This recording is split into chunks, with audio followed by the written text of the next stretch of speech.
Iceland's like bonus bankrupt. They're like really bankrupt. They can't rent a car right now, Iceland. Too bad about your luck. Nobody put a gun to your head and told you to go live in a frozen volcano. Maybe somebody did. I'm not familiar with their history.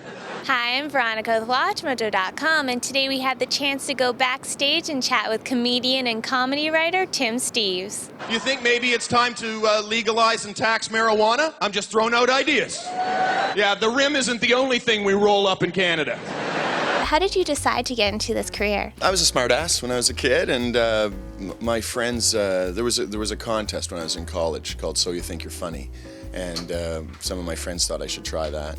So I did, and just stayed with it. Do you find that being funny helps you in other areas of life? Sometimes get yourself out of trouble, you know. I've always been able to rely on my mouth to get me out of a jam sometimes, maybe. That might be a thing. Besides drinking on stage, what's the best part of this job? That's the most unusual question I've been asked in a long time.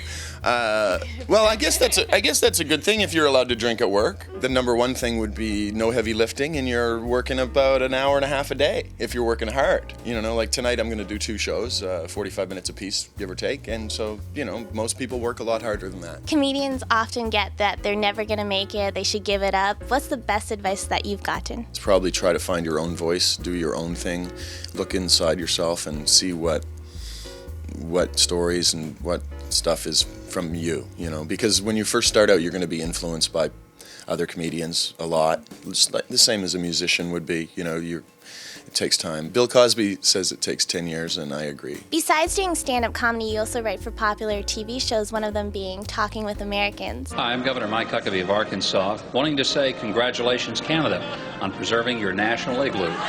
Do you edge them on, or are they really saying those things? We did that a few years ago, Rick Mercer and I and some guys, and yeah, they definitely are saying all that stuff, yeah. I mean, after the first time Rick went down to Washington, I think it was Washington was the very first time, and he came back and said, we need stupider questions. Really? Yeah, absolutely. Well, thank you very much. Thanks a lot.